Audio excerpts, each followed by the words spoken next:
23절부터 우리 30절까지 말씀입니다. 출애굽기 25장 23절부터 30절까지 말씀입니다. 같이 읽도록 하겠습니다.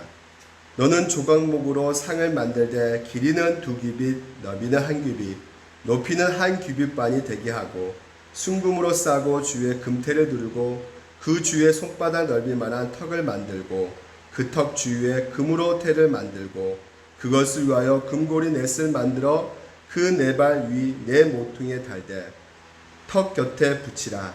이는 상을 맬 채를 꿰을 것이며 또 조각목으로 그 채를 만들고 금으로 싸라. 상을 이것으로 맬 것이니라. 너는 대접과 숟가락과 병과 붓는 잔을 만들되 순금으로 만들며 상 위에 진설병을 두어 항상 내 앞에 있게 할지니라. 아멘. 네. 이 시간 수요 예배 온라인 예배로 지금 이제 드리고 있는 상황 속에서 여러분들 각 가정마다 많이 불편하시고 힘들 거라 생각합니다. 저도 여기서 지금 아무도 없는 그 상황 속에서 여러분이 지금 카톡으로 보고 계신다는 생각 가운데 지금 드리고 있습니다. 물론 하나님께서 우리 함께 하십니다. 함께 하시는 이 상황 속에서 여러분 무엇보다도 안 보인다고 여러분 집중이 흐트러지지 마시고요. 더욱더 하나님 말씀 앞에 집중하셔서 잘 들어보시길 바랍니다. 우리가 수요일마다 이제 성막에 대해서 말씀을 전하고 있어요. 성막에 대해서 전하고 있는데 지난 시간에 이제 속죄소 이렇게 말씀을 드렸습니다. 이제 오늘은 이제 진설병에 대해서 우리가 말씀을 같이 나누려고 하는데요. 전체적으로 이제 가정에서 또 우리 아이들이 또 보고 있을 것 같아서 좀 그림으로 다시 한번 여러분 가운데 설명해 보도록 하겠습니다. 이게 바로 성막이라고 말씀을 드렸어요. 이 성막은 보게 되면 동문으로 나눠져 있죠.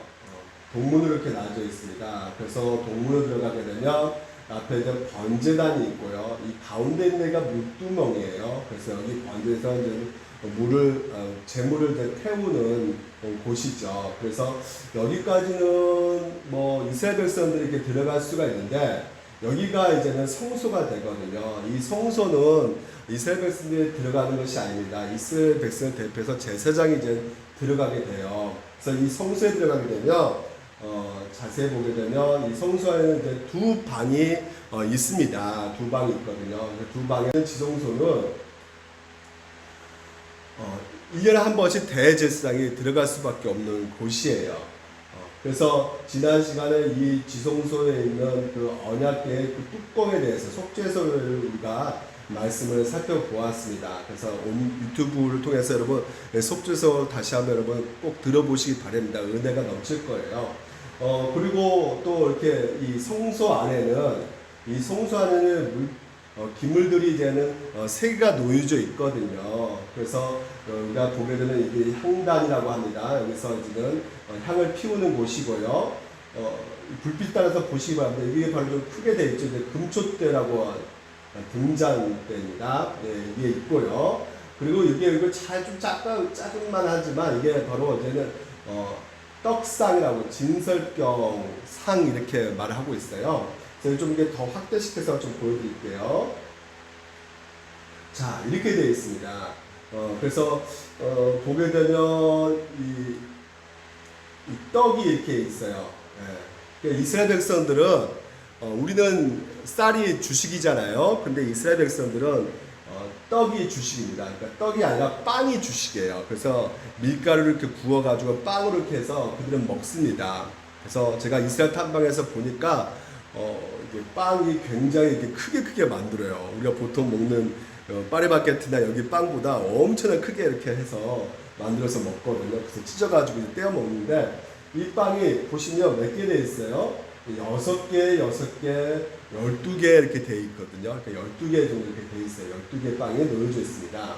그리고 우리가 보게 되면 이제는 상 이렇게 되어 있죠. 그러니까 한마디로 생각하면 이게 주식이기 때문에 이게 빵, 떡, 그러니까 우리는 이제 빵을 안 보기 때문에 떡이라는 게 표현을 했거든요. 그래서 이제는 이 진설병 이렇게 생각해가지고 여기가 이제 밥상처럼 되어 있는 거죠. 그러니까 한번 우리가 먹는 이 밥상처럼 되어 있다고 생각하시면 돼요. 이 크기가 어느 정도 되냐면 우리가 그 엔전에 우리 다현이가 피아노 쳤던 그 피아노의 그 의자 있잖아요. 그 크기라고 생각하시면 될 것 같아요. 예, 굉장히 뭐 크지도 않고 이제 좀 작아 보이는 밥상입니다. 그래서 이 밥상에서 가운데 있는 거 보면은 이제 포도주병이 이렇게 놓여져 있거든요. 그래서 떡상 포도주병 이렇게 놓여져 있는 것이 바로 이제 이 진설병이에요. 그래서 여기에서 우리가 보게 되면 우리가 그 24절에 보면 순금으로 싸고 주위에 금태를 두르고 이것도 이제 금으로 이렇게 태로 둘려져 있는 것을 보게 됩니다. 그래서 이 금태가 둘려져 있어요. 그러니까 이게 이 턱받침이 있는 거예요. 금태 턱받침이 이렇게 있죠. 예. 그러니까 이게 뭔가 떨어지지 않게 하기 위해서 이렇게 턱받침 이렇게 딱 해놓은 것을 이렇게 보게 됩니다. 그리고 금으로 쌓여 있고요. 그래서 여러분 이런 것들을 이렇게 구조상에 보게 되면 굉장히 친밀하게 지금 이제 뭔가 이렇게 딱 갖춰져 있는 것을 보게 되죠. 그러니까 하나님께서 이렇게 하신 그 모세를 통해서 명령하고 계시잖아요. 너희들은 뭐 떡상을 이렇게 만들어라, 아니면 성막을 이렇게 만들어라, 이렇게 만들어라고 이렇게 말했던 그 모든 것들이 뭐 하나님께서 대충 아무 생각 없이 우리에게 명령하신 것이 아니라 그 모든 것에 어떤 계획이 있는데 그 계획 가운데 우리 가운데 보여주고 있는 것은 하나님께서의 거룩하심을 우리가 볼 수가 있거든요. 왜냐하면 정금으로 쌓여져 있고 또한 이게 규칙적으로 딱딱 이렇게 되어 있는 것을 보게 되면 하나님께서 완벽하신 분이시다, 또한 거룩하신 분이시다라는 것을 우리가 알 수가 있는 것입니다. 근데 이제 진설병이라는 이 뜻이 무엇이면 이게 히브리 원어적으로 뭐를 말해주고 있냐면요, 얼굴에 빵 이렇게 되어 있어요. 그러니까 히브리 원어로 얼굴에 빵, 그리고 또 다른 말로는 임재의 빵이라고 이렇게 말을 합니다. 그러니까 다시 한번 얼굴에 빵, 임재의 빵. 왜 그럴까요? 그 이유가 있어요. 우리가 보게 되면 지금 현재 이 지성소에 누가 임재하죠? 바로 하나님께서 임재하시잖아요. 그렇죠? 하나님께서 임재하는데 그 하나님 앞에 있다고 해서 우리가 얼굴에 빵, 하나님의 얼굴 앞에 있다고 얼굴에 빵, 그 임재 앞에 있다고 해서 임재 빵이라고 히브리 원어로 이렇게 불리고 있습니다. 하나님께서는 이 진설병 이것을 우연하게 하나씩 이렇게 어쩌다가 이렇게 만든 것이 아니라 그리고 또 이스라엘 백성들이 자기 상상으로 대충 이렇게 될 것이다 아이로 이렇게 지은 것이 절대 아닌 거고요. 이 성막 전체 그리고 이 전설병도 그리고 등잔 때도 다 하나님께서 설계하셔가지고 모세 보고 명령하셔가지고 이렇게 만들어라 해서 지은 것이거든요. 이 때문에 이것은 하나하나에 다 의미가 담겨져 있단 말이에요. 우리가 대충 생각할 수가 없는 것입니다. 하나님과 우리 인간관계를 어떤 의미 가운데 설명해 주기 위해서 이 진설병도 하나님께서 그 성소 안에 두게 하셨다는 것이죠. 그래서 왜 하나님께서는 이 밥상, 다시 말해서 밥상이거든요. 이 밥상에다가 왜 이렇게 밥을 이렇게 차려놓으라고 이렇게 했을까? 그 이유는 무엇일까요? 우리에게 무엇을 가르쳐 주려고 했을까요? 그렇습니다. 아까 우리가 보았듯이 지성소는 우리가 들어갈 수 없다 그랬어요. 성소도 들어갈 수가 없어요. 이스라엘 백성 들어갈 수가 없습니다. 왜 그렇습니까? 하나님과 그 교제하기 위해서는 죄가 없어야 되는데 죄가 있는 상태로서는 그 성소 안에 들어갈 수가 없거든요. 교제가 안 되거든요, 하나님하고. 왜냐하면 하나님은 거룩하신 분이시기 때문에 그렇습니다. 그래서 그러면 어떻게 해야 될까요? 이스라엘 백성들 죄 가운데 거하였던 사람들이기 때문에 제사장이 이스라엘 백성 대표해가지고 성소 안에 들어가게 되는 것입니다. 그래서 이 성막에 밥상에 놓여져 있다는 것은 하나님께서 우리를 구원하실 때 이 놓여져 있는 그 밥상 우리가 보게 되면 대충 어떻게 생각하냐면 하나님 앞에 이렇게 정말 정성스럽게 밥상을 바치면 하나님께서 우리 가운데 내려진 그 진노가 화가 풀어질 것이다 생각하는 경우가 많이 있거든요. 근데 사실은 이 진설병은 누가 먹는 것이냐? 바로 제사장이 먹는다는 것이에요. 예, 그래서 이 밥상은 하나님 먹는 밥상이 아니라는 것이죠. 이 밥상은 하나님께서 제사장에게 주려고 차려놓은 밥상이라고 우리가 생각하시면 될 것 같습니다. 그래서 하나님께서 밥상을 차린다. 우리 아버지, 보통 우리 부엌에서 어머님이 자식들 오면 밥을 이렇게 준비해서 차려주잖아요. 그래서 함께 밥을 먹는다는 것은 무엇을 의미하는 겁니까? 바로 함께 교제하고 더불어서 먹고 마시는 그 상황 속에서 어제는 그 밥 먹는 행위 자체가 우리 스스로가 생각하기에는 뭐 단순하게 내 배를 채우기 위해서 밥 먹는 것이 아니잖아요. 그건 동물적인 어떤 차원에서의 식성이죠. 그냥 배고픔을 면하기 위해서 먹는 것이 아니라 안 죽으려고 먹는 것도 아니고, 물론 그런 것도 있겠지만 그것은 어느 정도 중요한 차원이 아니라 더 중요한 차원이 뭐냐면 바로 밥을 먹는다는 것은 가족과의 친교를 위해서 먹는다는 것이죠. 그래서 고대 사회에서의 그 식사 행위는요, 가족들이 하는 행위였어요. 그래서 늘 가족들이 하나 되기 위해서 같이 모여서 그래서 같이 함께 밥을 먹으면서 정말 가장 가까운 형제와 자매 그리고 부모님과 같이 먹는 그 자리에서 최고의 기쁨을 같이 누리는 자리가 바로 이 밥상 차려놓은 자리죠. 오늘 여러분 우리도 마찬가지죠. 여러분 어렸을 때 기억해 보시기 바랍니다. 언제 가장 추억이 되고 언제가 가장 그 생각하며 기쁨이 넘칩니까? 그렇죠. 저도 그렇고 부모와 같이 어머님하고 아버님하고 같이 그리고 내 형제들 같이 식사하는 그 식사 식탁 위에서 같이 밥 먹을 때 가장 그때가 가장 기쁨이 넘쳤던 것 같아요. 각자 흩어져 가지고 생활하다가 저녁 시간에 같이 함께 모여서 식사할 수 있었다는 것. 그리고 물론 대화는 그렇게 많이 나누지 못했지만요. 그 당시 너무나 바쁜 나머지 진짜 이 배고파서 먹는 위해서 식사하는 경우가 많이 있었거든요. 그때 너무나 어렵게 살았기 때문에. 근데 지금은 핵가족 시대가 돼가지고요. 뭐 밥상 같이 모여서 먹는다는 게 좀처럼 없어졌단 말이죠. 아버지는 나 오늘 너무나 회사에 바빠가지고 먹고 들어갈게 이런 전화 너무나 많고, 또 자식들은 학원에 가기 때문에 엄마 나 공부해야 돼 그래서 이렇게 같이 함께 모여서 식사하는 자리가 별로 없어진 이 시대가 우리가 살고 있는데요. 무엇보다도 이 밥상은 그리고 같이 함께 먹는다는 그 기쁨 가운데 교제를 누릴 수 있는 장소고, 같이 그 기쁨에 감사로 우리가 나아갈 수 있는 자리인 것이죠. 그래서 옛날 그 중동 지방에 있는 사람들은요, 함부로 같이 이렇게 식사하지 못했어요. 왜냐하면 그 성님을 초대한다는 것은 결국은 우리 같이 한 가족이라는 것을 인정해 주는 꼴이거든요. 그래서 우리 한 식구입니다. 내가 너를 인정합니다. 해서 가족끼리 한 식구들처럼 이렇게 먹을 수 있게끔 하는 그 식탁 자리를 초대하고 있다는 것이죠. 그래서 그만큼 친밀한 관계다라는 것을 보여주고 있는 그 자리가 바로 이 식탁에서 나누는 그 교제의 자리였던 것입니다. 그래서 예전에는 그 뭐 빠삐용 영화 같은 거 보게 되면 이 빠삐용이 그 한세병에 걸린 사람들과 같이 도망가기 위해서 그 사람 같이 이제 식사하는 그 자리에서 그 한세병이 너 이거 음식을 먹어봐. 그러니까 빠삐용이 이제 그 테스트 받고 있는 그 자리에서 이제 음식 먹는 장면이 나오는데, 중국에서도 실제로 그런 일이 있었대요. 중국에서도 선교사님이 이 중국 사람들이 음식을 잡식을 먹잖아요. 막 아무거나 막 먹어버리니까. 그래서 어떤 한 좀 외딴 그 마을에 들어갔는데 그 마을 주민이 갑자기 식사 자리를 초대해가지고 식사를 먹는데 뚜껑을 열어보니까 거기에 막 바퀴벌레 튀긴 것이 이렇게 막 나오고 막 온숭이 뭐 이상한 음식이 나와가지고 이걸 먹으라니까 도무지 못 먹겠다니까 갑자기 찌려보더니 그 다음에 싸늘한 시체로 이렇게 발견됐다고 합니다. 그러니까 그 말은 무슨 말이냐면 음식을 거부했다는 것은 너 나와 함께 교제를 거부한다는 증거다라고 생각해서 그냥 죽여버린다는 것이죠. 그러니까 이 먹는다는 그 행위는요 단순한 행위가 아닌 것입니다. 반대로 생각하면 왕이 우리를 초대했다고 생각해 보시기 바랍니다.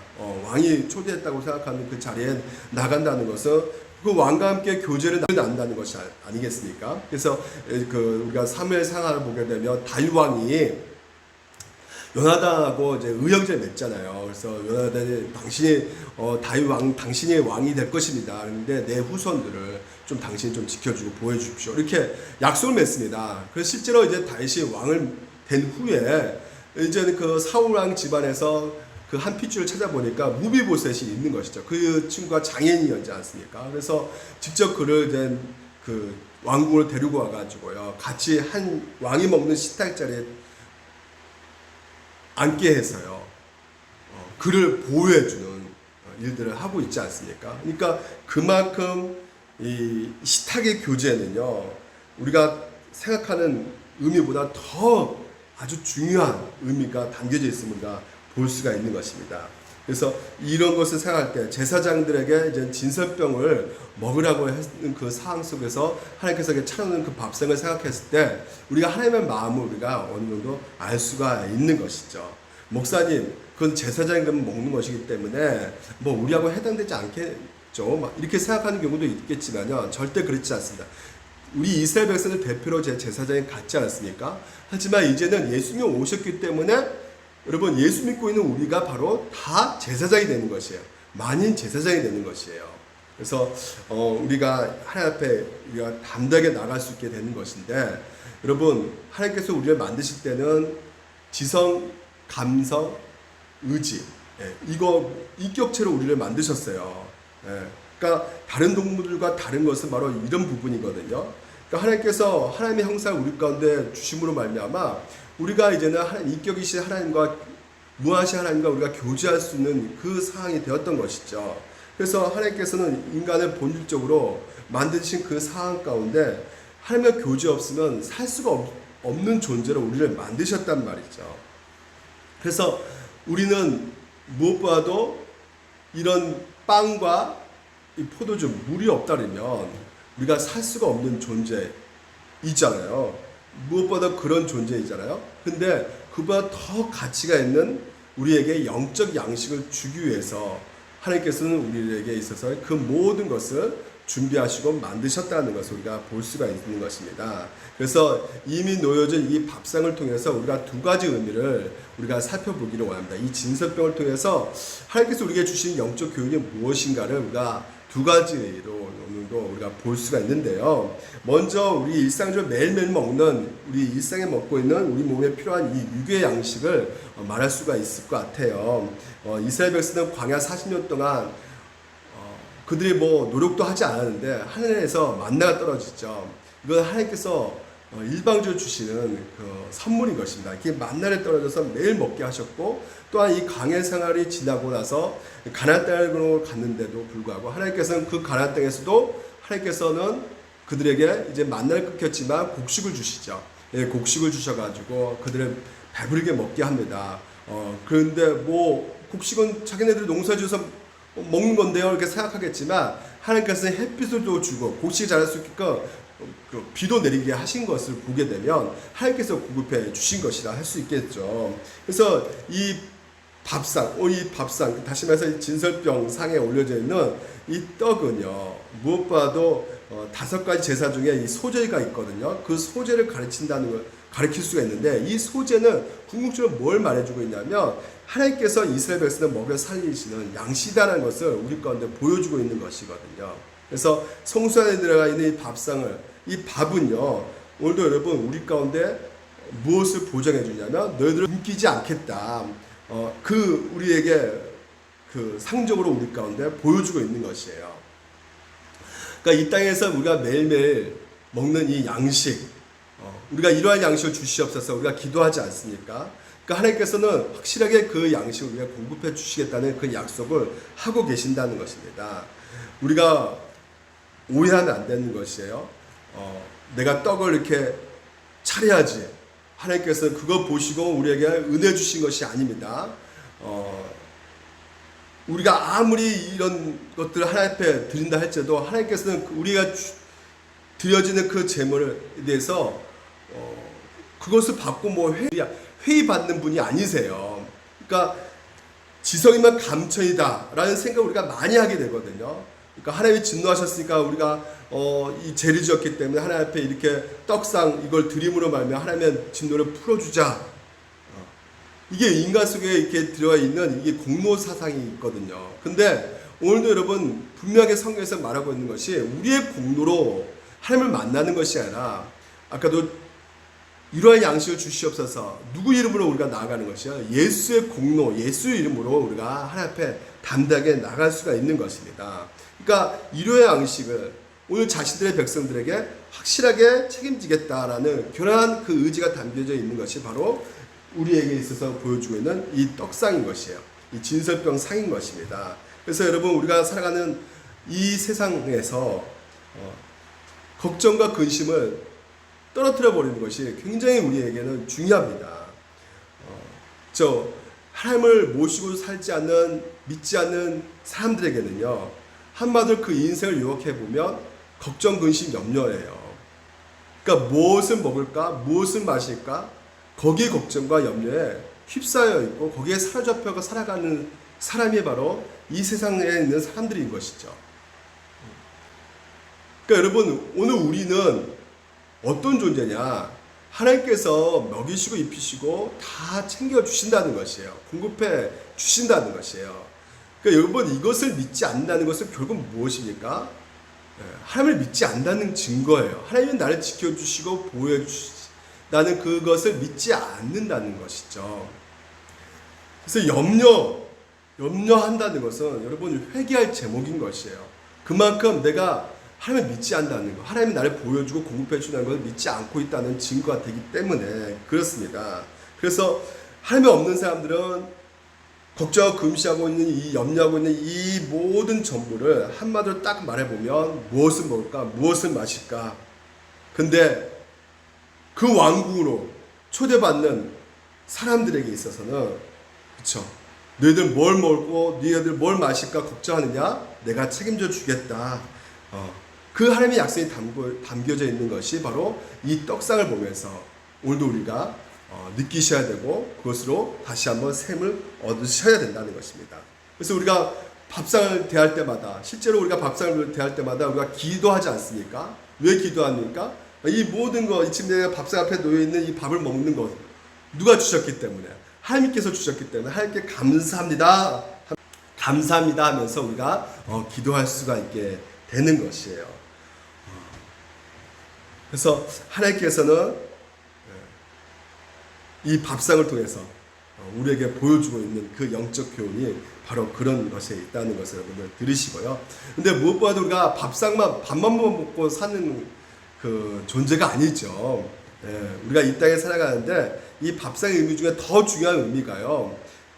육신의 양식만 먹고 살아가는 존재가 아니라 우리가 영혼의 양식이 있어야 된다는 것이죠. 영혼의 양식. 그러니까 우리의 마음도 양식을 먹고 살아야 된다는 것입니다. 우리가 동물과 다른 점은 무엇입니까? 바로 여러분 그 어두운 캄캄한 방에 동물과 인간이 따로 갇혀 있다고 생각해 보시기 바랍니다. 동물들은요 새끼 이렇게 고드를 갖다 주면요 그냥 잘 버티고요 잘 이겨 나갑니다. 하지만 인간은 그렇지가 않아요. 육신적으로 어느 정도 채울 수는 있겠지만요 육신적으로는요 이 영혼의 존재이기 때문에 그 새끼만을 먹고 견딜 수가 있는 것이 아니거든요. 그러니까 우리 마음에 양식이 필요한 것이죠. 우리 영혼에 양식이 있어야 되는 것이에요. 그것이 없으면 우울에 빠지고 외톨이 되는 걸 느껴가지고 굉장히 괴롭고 고독스러워지는 것이요. 그래서 우리 이 지금 현재 보여주고 있는 밥상에 있는 진설병은 이 진설병은 바로 무엇을 가리키냐면 우리 영혼의 양식을 지금 현재 말해주고 있다는 것이에요. 그러면 영혼의 양식 구체적으로 무엇을 오늘 우리 가운데 하나님께서 말씀해주고 계시느냐? 요한복음 6장에 보게 되면요, 오병이어 기적 아시죠? 오병이어 기적이 나옵니다. 거기서 보게 되면 이 사람들이 예수님의 그 기적을 보고 어떤 기적이요? 5,000명을 먹이는 기적이요. 그 기적을 먹이는 것을 보고 나서 사람들이 쫓아오는 것이에요. 그래서 뭐라 말하냐면 내가 진실로 너에게 이르노니 너희가 나를 찾는 것은 표절본 까닭이 아니요 떡을 먹고 배부른 까닭이다 이렇게 말씀하고 계세요. 그러면서 뭐라 말하냐면 썩을 양식을 위하여 일하지 말고 영생하도록 있는 양식을 위하여 하라 이렇게 말하고 있습니다. 그러니까 썩을 양식이 무슨 양식일까요, 여러분? 썩을 양식은 그러니까 이스라엘 백성들이 광야에서 40년 동안 내려주신 그 만나, 그 음식을 말하겠죠. 만나는 여러분 하루 지나면 먹을 수 있어요, 없어요? 없죠. 왜 그럴까요? 썩을 양식이기 때문에 그렇습니다. 그러니까 이 땅에 살면서 반드시 이 만나는 필요한 것이지만 영원한 가치가 있는 것은 아니라는 것이죠. 예수님이 찾아온 사람들은 그것이 영원한 가치로 생각해가지고요. 이것이 없으면 안 될 것이라 생각해가지고요. 예수님께 오고 있는 그 상황 속에서 예수님께서 말씀하고 있는 거죠. 너희들 왜 썩을 양식 가지고 그러느냐 이렇게 말씀하고 있는 것입니다. 우리 예배의 목적도 마찬가지입니다. 우리가 하나님 앞에 나와가는 그 모습 가운데 여러 가지 여러분 사회에 대한 어려움도 있을 것이고 뭐 회사의 어려움, 건강의 문제, 지금 이제 코로나 바이러스의 여러 가지 확진자의 그런 어떤 문제들, 그리고 그런 코로나 때문에 경제적 어려움을 겪고 있는 그런 문제들, 자녀 문제들. 근데 여러분 이런 문제들 갖고 예수님 앞에 나왔는데 예수님이 야 그거 썩을 양식 이렇게 말씀하시면 굉장히 여러분 듣기 거북하지 않겠습니까? 그러니까 이 말씀을 야 너희들 이거 이 땅 살기 위해서 그런 거 아무것도 필요 없다 이렇게 말씀하신 것이 아니에요. 여러분 갖고 있는 문제가 당연히 있을 수밖에 없는 것이고요. 그것이 전혀 하나님 나라에 세워가는데 아무런 보탬이 되지 않는 이런 식으로 하나님께서 말씀하신 것이 아니라 우리가 거기에 사로잡히게 되면 가장 중요한 것을 놓치게 된다는 뜻을 말하고 주고 있다는 것이죠. 자, 가시떡에 뿌려졌다는 것은 말씀을 들으나 세상의 염려와 재물의 유혹에 말씀이 막혀 결실하지 못하는 자요 이렇게 말하고 있어요. 그러니까 여러분 하나님께서는요 우리가 지금 이제 세상의 염려와 재물의 유혹이 나오죠. 그러니까 이거 없으면 나는 끝장나는 거 아닙니까? 이라고 이렇게 생각하는 그 가운데 하나님 앞에 나왔을 때 하나님께서는 오늘 우리 가운데 말씀하신 것이 무엇이냐면 너희들 썩을 양식을 위해서 일하지 말고 뭐라 말씀하시냐면 이렇게 말씀하셔요. 그들이 묻되 우리가 어떻게 하나님 일을 하오리까 이렇게 물었을 때 예수께서 대답해 이르시되 때 하나님께서 보내신 일을 믿는 것이 하나님의 일이니라 하시니라 이렇게 말씀하고 있는 것이에요. 그러니까 하나님을 믿는다는 것이죠. 그러니까 하나님을 믿는다는 것은 하나님께서 보내신 일을 믿는 것이 보내신 이가 누굽니까? 예수 그리스도를 믿는 것이 하나님의 일이라는 것이요. 그러니까 예수님께서 우리 가운데 이 땅에 오셨을 때 우리 모든 죄를 사해 주시고 우리를 다시 한번 그 모든 것에서 새롭게 해주시는 새로운 피조물로 만들어 주시는 그 영광 속에서 하나님께서는 그 모든 일을 예수를 통해서 하고 계시지 않습니까? 그래서 여러분 이 예수님을 믿으라는 것은 보십시오. 이게 하나님의 일이라고 하고 있거든요. 그러니까 하나님의 일이라는 것은 하나님께서 하신 일이란 말이에요. 그러니까 우리가 뭔가를 보태고 뭔가를 하는 것이 아니라 하나님께서 하시는 것이란 말이에요. 그러니까 우리도 마찬가지로 우리가 이렇게 예수 믿게 된 것도 내가 믿음이 생긴 것도 하나님께서 이끄지 아니하면 이렇게 될 수가 없는 것이죠. 내가 하나님께 나온 것이 아니라 하나님께서 우리를 불러주셨고 내가 믿음이 있어서 나온 것이 아니라 믿음도 하나님께서 주셨고 내게 있어서 거듭난 거 이런 모든 것들이 중생하고 이런 것들이 하나님께서 하신 것이란 말이죠. 그래서 우리가 이 하나님께서 하신 것을 우리가 믿는다는 건 신뢰하는 것이에요. 끝까지 의지하는 것입니다. 그래서 예수님께서는 구체적으로 또 말씀하고 계세요. 예수께서 내가 진실을 주신 너희로니 모세가 너에게 하늘로부터 떡을 준 것이 아니고 내 아버지께서 너에게서 하늘로부터 참떡을 주신다. 그러면서 너희들 떡으로 이 땅에 그 떡으로 살아가는 것이 아니라 하나님의 떡은 하늘에서 내려 세상에 생명을 주는 것이니라 하시면서 그들이 이제 주여 이 떡을 하나님께서 우리에게 주셔서 말하니까 예수께서 있을 때 나는 무슨 떡이다? 생명의 떡이다 라고 말씀하고 있는 거예요. 생명의 떡이다. 그러니까 예수님께서는 오늘도 우리 가운데 생명을 주시기 위해서 성육신 인간 몸으로 오셨다는 것이죠. 예수님께서 어떤 분이시냐? 그가 태초에 요한복음 1절 이렇게 말합니다. 하나님과 함께 계셨고 그리고 예수님께서 만물의 구름 말미암아 지은 바 되었으니 모든 것이 이 우주 만물이 예수님께서 창조하셨다는 것이에요. 성부 성자 성령께서 하나님 성령님께서 창조하셨다는 것이에요. 그래서 지은 것이 그가 없이 된 것이 없다라고 말씀하시면서 그 아래 생명이 있었으니 이 생명은 사람들의 빛이니라 이렇게 말하고 있어요. 그러니까 예수 안에 생명이 있었다는 것이죠. 이 생명이 오늘도 우리 가운데 주기 위해서 하나님께서는 이 땅 가운데 오셨다는 것이에요. 그래서 이 생명을 너희들이 알고 이 생명을 누리라고 쓰고 있는 이 글이 바로 요한복음이란 말이죠. 그래서 우리가 이 생명, 그래서 영생이라는 것이 뭡니까? 영원한 생명인 것 아니겠습니까? 그러니까 영생을 우리가 영원히 산다는 생각을 많이 하는데, 예. 영원히 산다는 것은 충분하지 않죠. 왜냐하면 그러면 예수님이 이 땅에 오지 않아도요, 우리는 천국이든 지옥이든 어차피 지옥 가도 영원히 사는 존재거든요. 그러니까 영생은 영원히 사는 것에 포커스가 있는 것이 아니라 영원히 어떻게 사는 것인가가 중요한 거예요. 그 영생을 성경에서 뭐라고 합니까? 영생 곧 유일하신 참 하나님과 그가 보내신 자 예수 그리스도를 아는 것이다, 이렇게 말하고 있어요. 그래서 예수 그리스도를 더욱더 알아가는 것이죠. 그분이 오늘도 여러분 이 성소 안에서 하나님께서 우리 가운데 떡상을 통해서 밥상에 떡상에 같은 말이죠. 거기에 놓여진 그 진설병을 통해서 오늘 우리 가운데 상징하는 바가 바로 예수 그리스도께서 우리의 생명의 밥이 되신다는 것을 보여주고 있거든요. 그러니까 그 생명의 밥이 된다는 것은 예수 그리스도를 더욱더 알아가는 것이죠. 그가 우리를 얼마나 사랑하시는가, 그리고 그가 오늘도 우리 가운데 그 모든 것에 있어서 영혼의 힘이 되고, 그리고 예수를 통해서 우리 영혼의 만족이 되고, 예수를 통해서 우리 가운데 소망이 되고, 그래서 그 예수를 통해서 더불어 교제하면서 하나님과의 그 교제 가운데 있다는 것을, 그 우리 함께하고 있다는 것을 이 떡상을 통해서, 이 밥상을 통해서 오늘도 하나님께서는 보여주고 있다는 것입니다.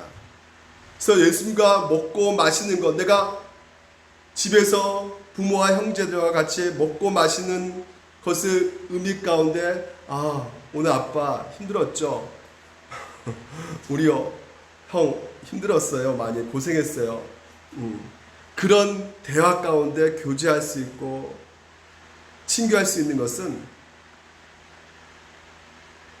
뭐 때문에 그럴 수 있죠? 알기 때문에. 알지 못하면 어떻게 대화를 할 수 있습니까? 그렇잖아요. 우리가 보통 결혼할 때도 보통 우리 젊은이에게 말하잖아요. 충분한 교제를 하라 그러잖아요. 충분한 교제를 하고 결혼하라 그러지 않습니까? 왜요? 한평생 살아야 되기 때문에. 근데 먼저 알아야 된다는 거예요. 교제라는 것은 뭐예요? 이 사람이 뭘 좋아하고, 그리고 어떤 사람이란가, 이 사람 성품이 무엇이고, 그리고 이 사람이 그림을 좋아하는가, 아니면 이 사람이 먹는 것을 어떤 것을 중식, 한식, 무엇을 좋아할까? 근데 1년 동안 같이 밥을 먹었는데 이 사람에 대해서 아무것도 아는 거 없어요. 그러면 그것이 여러분 그 사람과 교제하라고 말할 수 있을까요? 아니죠. 그러니까 먹고 마신다는 것은 결국 뭐냐면 그 사람하고 어떻게 해요? 알아가는 것이에요.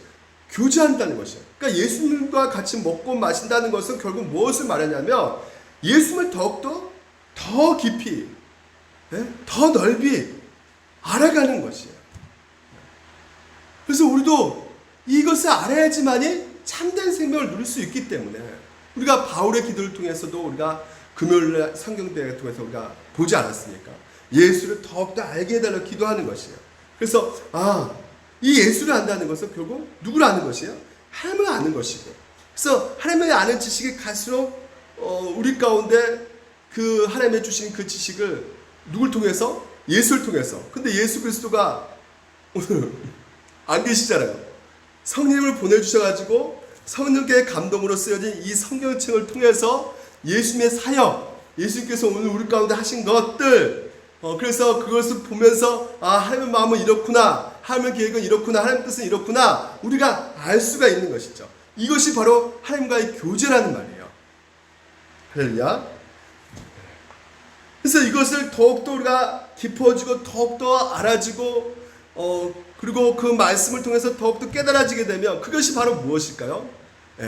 영혼의 양식이 되어서 우리 가운데 하나님이 주신 진수 성찬이 되는 것입니다.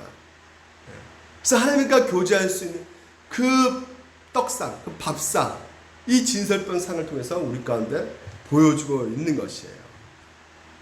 그래서 이것을 점차적으로 깨닫고 또 깨달아가는 그 순간순간마다 우리의 영혼의 양식이 더욱더 풍성해지고 있는 것이고요. 예수 그리스도의 그 진리의 복음을 더욱더 우리가 믿어갈 수 있죠. 믿어지잖아요. 왜냐하면 알아가는 것이, 들음으로 가는 것이 바로 믿음이 생기는 것이니까. 그래서 그것을 생기기 위해서는 여러분, 우리가 어디 자리에 나와 있는 것입니까? 예배 자리에 우리가 나와 있는 것이죠. 그러니까 예배 자리는 다른 말로 무슨 말이냐면, 하나님께서 오늘 우리 가운데 밥상을 차려놓으신 자리란 말이에요. 주일날 예배 드리는 것이 그냥 교회 왔다 갔다 하는 것이 아니라 밥상을 차려놓은 것이란 말이죠. 그래서 여러분, 이 떡이 몇 개라고요? 12개. 12개가 뭘 상징하죠? 12지파를 상징하는 거잖아요. 그러니까 오늘도 여러분, 우리가 하나님께서 주신 그 영적인 양식을 먹기 위해서는 여러분, 주일날 딱 되면 무엇이 떠올라야 되는 것이에요? 오늘 회사 안 가고 너무 좋다, 이것이 떠오르는 것이 아니라 여러분 가운데 오늘 하나님께서 나에게 영적인 양식을 주시는 거구나.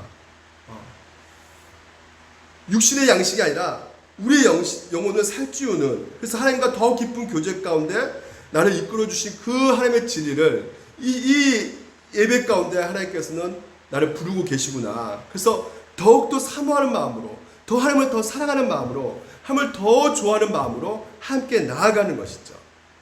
그것이 바로 주일날 우리가 먼저 딱 일어나자마자 기억해야 될 것입니다. 영국에 미국 가면요, 그렇대요. 우리 한국 교포가요, 영국, 미국 가면 굉장히 외롭잖아요. 유학생들이요, 젊은 사람들은. 그러니까 그 옛날 고향에 있는 그 김치찌개 아니면 떡볶이 이런 것들이 막 생각나는데, 이 교회에서 막 그런 것들을 이렇게 점심시간에 이렇게 해주니까 교회를 간다는 거예요. 교회를 가는데 예배 시간이 막 사모하겠어요? 아니면 지루하겠습니까? 빨리 점심시간 됐으면 좋겠다, 빨리 김치찌개 먹고 싶다 해서 이 예배 시간 왜 이렇게 안 끝나냐, 지루하게 된다는 것이죠. 그러면서 또 한 주 동안 그 낙심 가운데, 오늘날 이제 미국 같은 데는 진짜 엄청나게 지금 이제 영혼들이 피폐되어 있는 상태에 있게 되는데, 물론 우리가 살아가는 이 세상이 그렇지만요, 그런 세상 가운데 하나님께서 뭐라 말씀하세요? 같이 한번 읽어볼까요? 주께서 내 원수의 목전에서 내게 상을 차려주시고, 이 상이 무엇입니까? 그렇죠, 진설병상. 오늘도 그 떡상을 오늘 우리 가운데 차려주신다는 것이죠. 밥상을 차려주고 계신다는 것이죠. 그래서 우리가 하나님께 받은 그 영혼의 양식, 그것이 뭐라고요? 진리 되신 그 복음이신, 복음, 바로 예수 그리스도. 오늘도 예수 그리스도를 우리가 먹는다는 것이죠. 예수 그리스도 어디 있다고요? 하나님께서 주신 이 성경을 통해서 우리가 하나씩 하나씩 진리를 깨닫게 할 때마다, 그럼 이 진리를 어떻게 깨닫습니까? 우리가 성경을 읽게 되면 성령께서 우리에게 밝게 알려주시고, 또한 하나님께서 예배 가운데 우리를 불러주셔서 이 진리의 말씀을 잘 해석할 수 있도록, 그래서 잘 풀어가게 해서 잘 이 하나님의 양식을 잘 요리해가지고 셰프처럼 잘 만들어서 여러분께 딱 차려놓게끔 하나님께서 목사를 또한 두게 하셨다는 것이죠. 그래서 우리가 하나님을 보지 못하지만 이 말씀을 통해서 하나님과의 그 교감이 이루어지는 것이에요. 그래서 청교도들은요, 이 설교 시간, 그 목사를 통해서 설교하는 시간이 바로 영혼의 장날이다. 그 주일 예배가 바로 영혼의 장날이고 영혼의 그 잔치날이다. 이렇게 설명하거든요. 그러니까 그만큼 이 진설병, 근데 이 진설병이 언제 교체를 해요? 이 떡을 언제 교체할까요? 바로 안식일날마다 교체를 하거든요. 그러니까 제사장에 가서 안식일마다 이 떡을 교체하는 것이에요. 이 떡을 교체한다는 것은, 그러니까 이 떡을 교체하는 그 과정 가운데 떡을 만드는데 얼마나 그 수고가 필요합니까? 붓방울 막 밀가루 반죽하는데, 근데 결국 이 떡이 바로 아까 생명의 떡이라고 말씀하신 예수 그리스도잖아요. 그러니까 이 예수 그리스도 이 땅에 오셔가지고 흘리신 그 피와 살과 땀 30년 동안 그 생애 가운데 처절하게 정말 그냥 빵 굽는데 얼마나 또 뜨거운데 들어갔겠어요. 그러니까 그런 고통 가운데 고난 가운데 우리를 살려주시기 위해서 우리에게 생명빵을 주시기 위해서 기꺼이 자기 모든 것을 우리 가운데 주신 것이죠. 그러니까 그런 엄청난 수고와 그 과정 가운데 이 떡이 그리고 이 밥상이 제공되어지고 있다는 것이죠.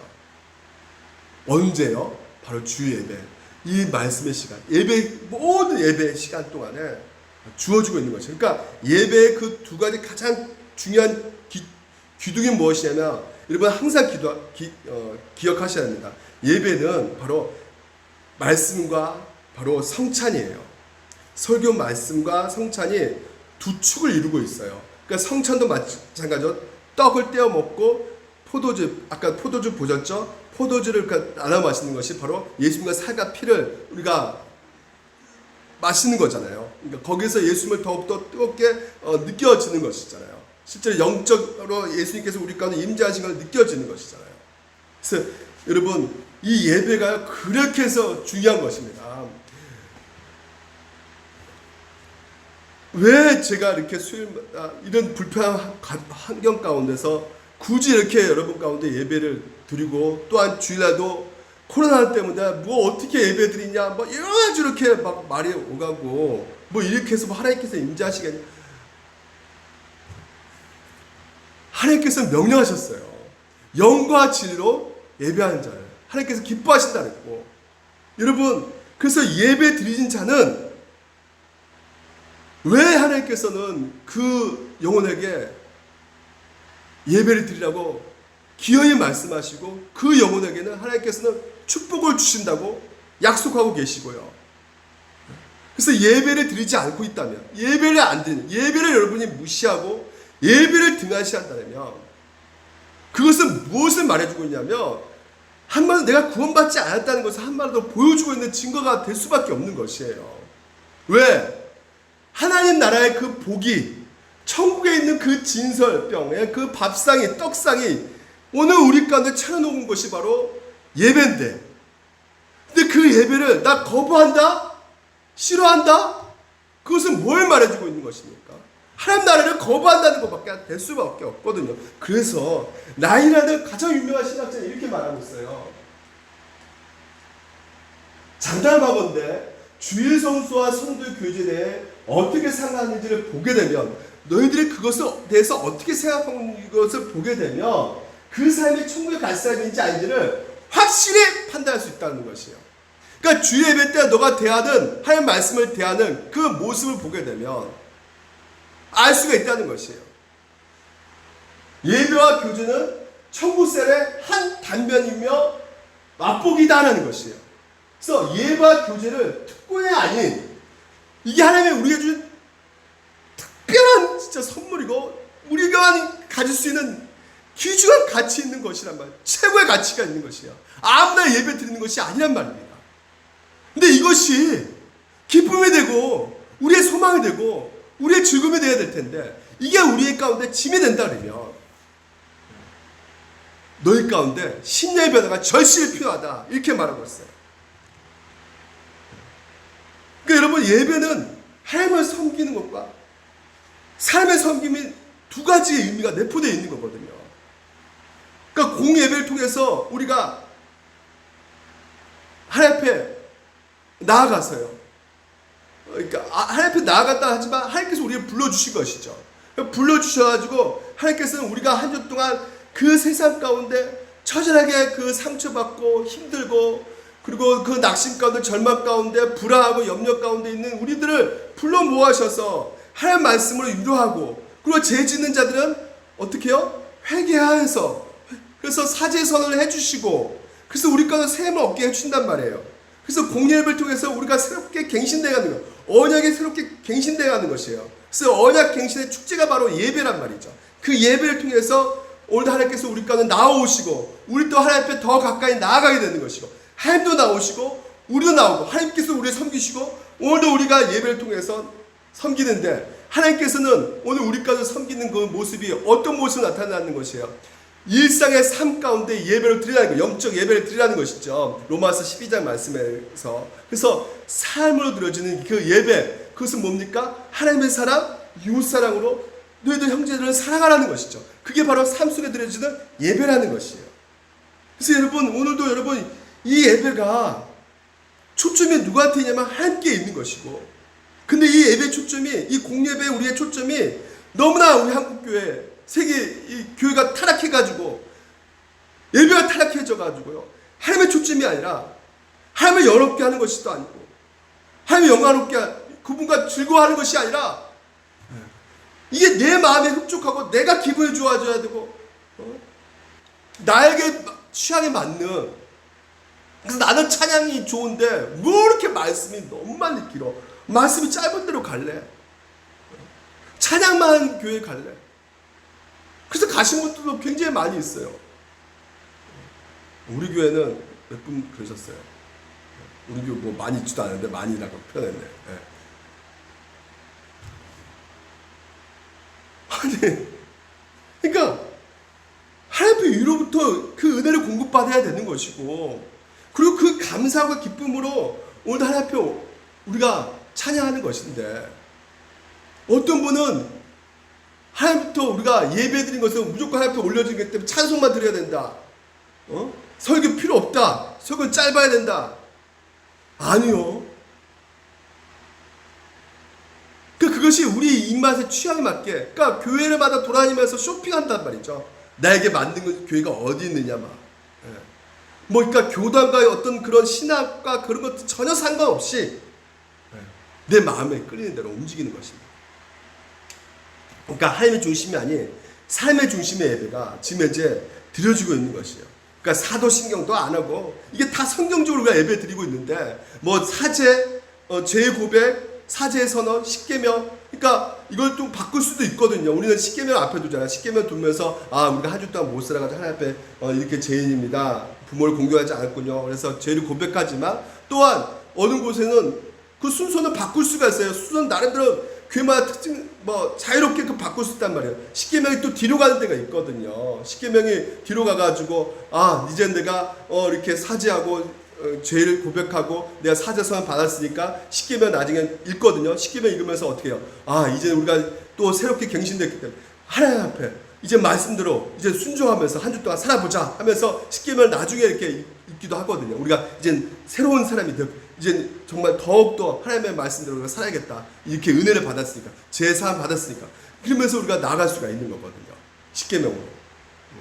그래서 이게 순서는 중요하지 않는데 무엇보다 중요한 것이 무엇입니까?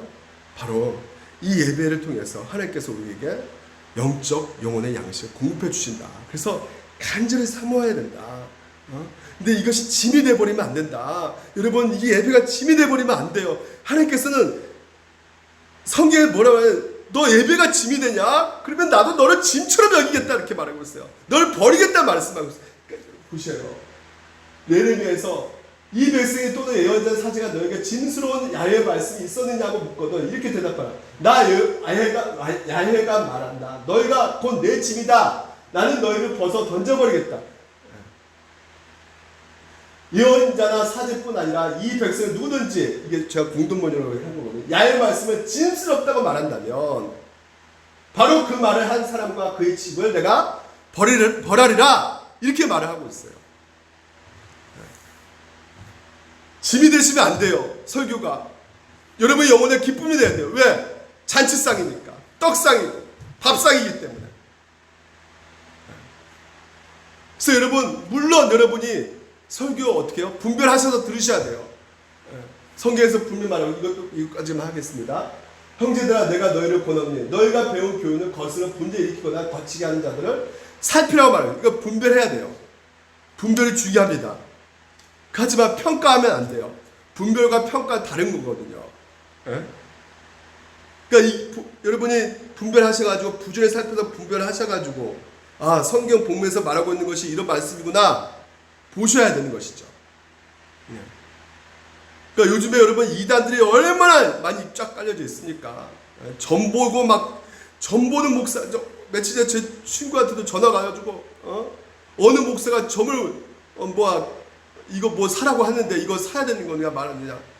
아니 가족들이 막 그런 점 보는 무당 목사들, 그런 목사들한테 막 휩쓸려 가지고, 왜 코로나 돌고 막 불안하니까 경제적으로 힘들어지니까 삶의 이 연약한 심령을 누가 이용하냐면 이 마귀 사탄들이 이용한다. 거짓 선지자들이 이용한다니까요.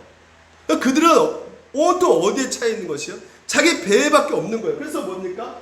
다만 자기들의 배만 성경에 교란 말과 안찬 말은 순진한 자들의 마음을 미혹한다는 것이에요. 그러니까 무당짓하는 점치는 그런 목사들 다 가짜예요. 여러분 그 말을 따라가면 안 돼요. 그러니까 여러분 분별하셔야 되지만 여러분 어떻게 하셔야 돼요? 평가하지 마요. 오늘 그 본문 가운데 하나님의 말씀이라는 것을 여러분들이 딱 들어온다면 이게 진짜 말씀이겠구나 생각하시는 그 말씀에 순종하려고 하는 몸부림이 있어야 될 것이고, 또한 더 하나님 내가 이 말씀을 듣고 내가 이렇게 살면 안 되겠습니다. 주여 아버지 이 말씀이 정말 짐으로 여기지 않게 해주시고 오늘도 내 안에 생명의 말씀으로 오늘도 하나님이 주신 것이라 내가 믿고 그 말씀에 순종할 수 있도록 도와주시옵소서. 이렇게 하나님의 그 떡상, 하나님의 그 밥상을, 잔치상을 잘 배불리 먹고, 그래서 이 힘든 이 시기에 샘을 얻고 담대하게 나가실 것을 주님의 이름으로 축원드립니다. 기도하겠습니다.